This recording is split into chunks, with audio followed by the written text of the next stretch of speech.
Because my little brother was one of those kids. He was always like way smarter than me. Like he would read on purpose, like not even for a book report.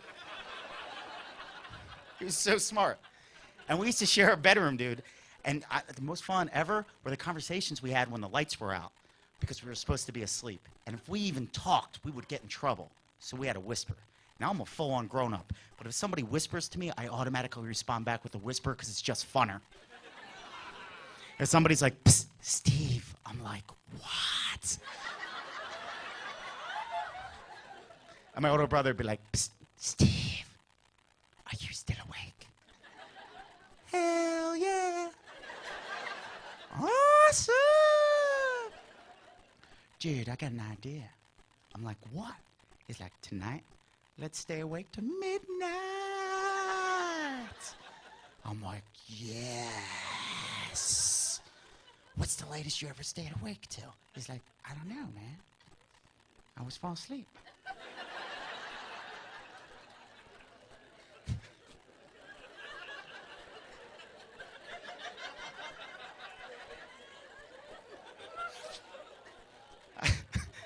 So I was like, why does it have to be midnight?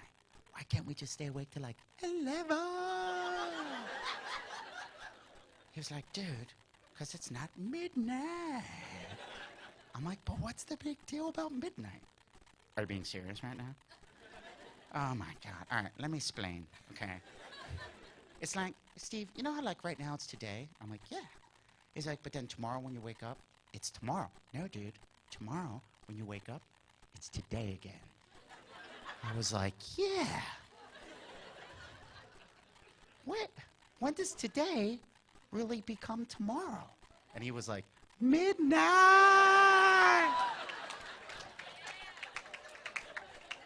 I was like, "Awesome.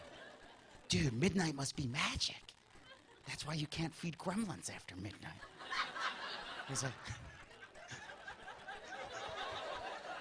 all right, I know the 30-year-olds got that. Everybody else go screw yourselves, okay?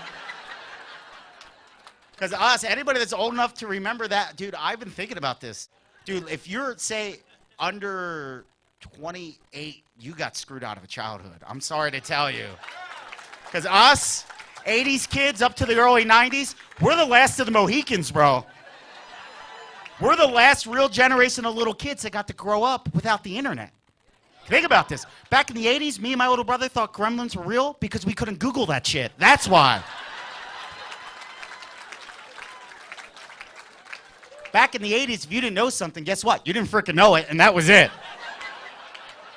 And it was a better time. Like, I see my niece and nephew, they have so many cool little gadgets. They get whatever they want instantly, whatever they want, Jetson-type stuff, and they don't care. It's, like, not a big deal to them. Like, when I was home a few years ago, my niece and nephew are my favorite people ever. They're so cool. And we're not even going to start those stories. They're awesome. But I'm in the back seat. My nephew is like 4 at the time. My niece is like 6 at the time. And we're in the back seat of a normal person car. But I'm a comedian. I live in L.A. I get drunk. I don't know little kid stuff. I don't know what's going on in the real world. My nephew is like my ambassador to the 21st century. And he's like, "Uncle Stevie, check this out." I'm like, "What, dude?" And he hits a button. We're in the back seat of a car, normal person car. He hits a button. Boom. A TV comes down. I'm like, "No way." I felt like a time traveler. I'm like, "You guys have TV in your car?" He was like, "Yeah. It gets better." I'm like, "What's better?" He hits another button, and we're watching SpongeBob SquarePants. I am loving this. I'm laughing. I'm like, "Oh my God, this guy's crazy." And my niece and nephew aren't even watching the TV. And I'm like, "Guys, you have cartoons." And they're like, "So?" And I'm like, "So? You have cartoons in your car." They're like, "What's the big deal?" And I'm like, "What's the big deal? When I was your age, there was only one kid that had cartoons in the back of a moving car. And his name was Richie freaking Rich, and they existed in comic books. This is magic to me." Right? Because when we were growing up, cartoons were magical. Little kids didn't have their own networks, and these kids have any DVD, any movie they want, they own it. They have iPads. They can go to YouTube. Cartoons, instant gratification. When I was growing up in the 80s, cartoons, they only even put those 1 day a week. That was it. Saturday morning, exactly. There was a joy to Saturday morning.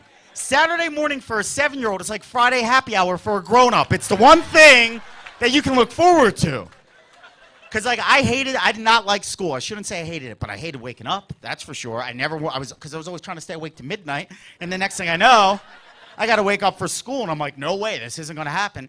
And my own mom, to this day, I think it's the reason why I don't trust women. My own mom would lie to me. She'd be like, Steven, the bus is going to be here. It's 8:30. And I'd wake up like, son of a bitch. And I'd look at the clock, and I'm like, bitch, it is 7:42. I got 20 more minutes of Z's.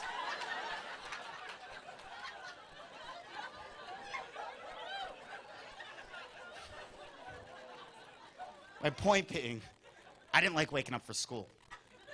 But on a Saturday morning, I didn't even need to set an alarm. It was like by instinct. I'd start sitting up in my bed before my eyes were even open. It was instinct.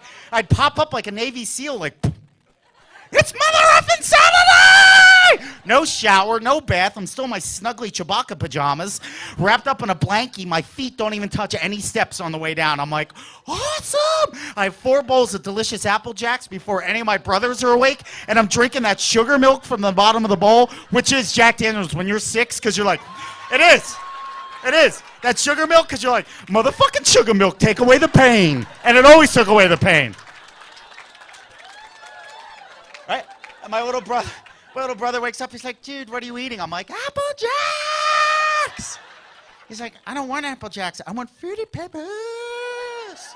I'm like, dude, we don't have any Fruity Pebbles. Chris ate them all yesterday. It's like, let me ask you this, is Mom awake? I'm like, no. He's like, oh, we got Fruity Pebbles. I'm like, dude, check the kitchen, there's no Fruity Pebbles. He's like, they're not in the kitchen.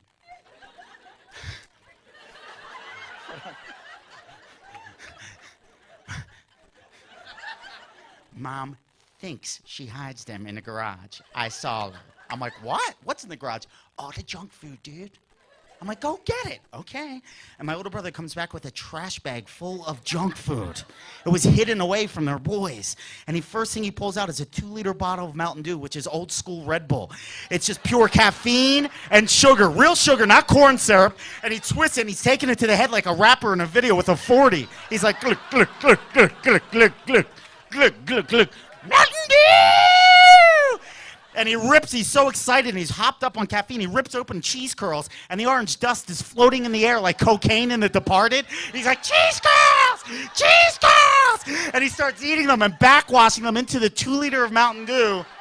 It's disgusting. It looks like a bottle of Goldschlager. There's just stuff floating in it. It's disgusting. And I'm like, you can finish that.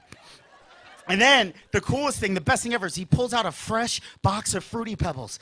Now, there's nothing as a grown-up that brings me the joy to a fresh box of cereal when I was a kid. Because when you crack open the box, that fresh bag, you smell it. And the virginal Fruity Pebbles on the top, they're extra sweet, they're extra delicious, and they crunch, but they still get soggy and milk. They're so delicious. It's the best cereal there is.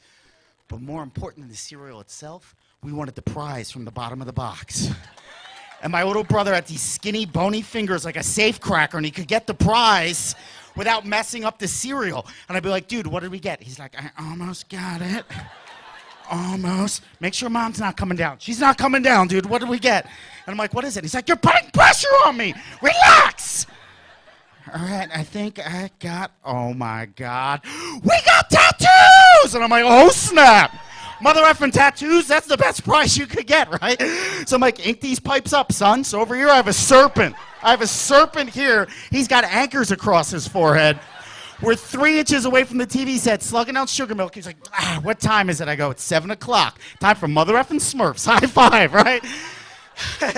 The best thing about a Saturday morning is it lasted 5 hours. From 7 in the morning till noon. Then afterwards it was either pro wrestling or Soul Train. Either way, best freaking day ever. Good night, God bless you guys. Enjoy the rest of your show. I love you, Texas. You're the best. Good night. Steve Simeone, guys, let him hear it.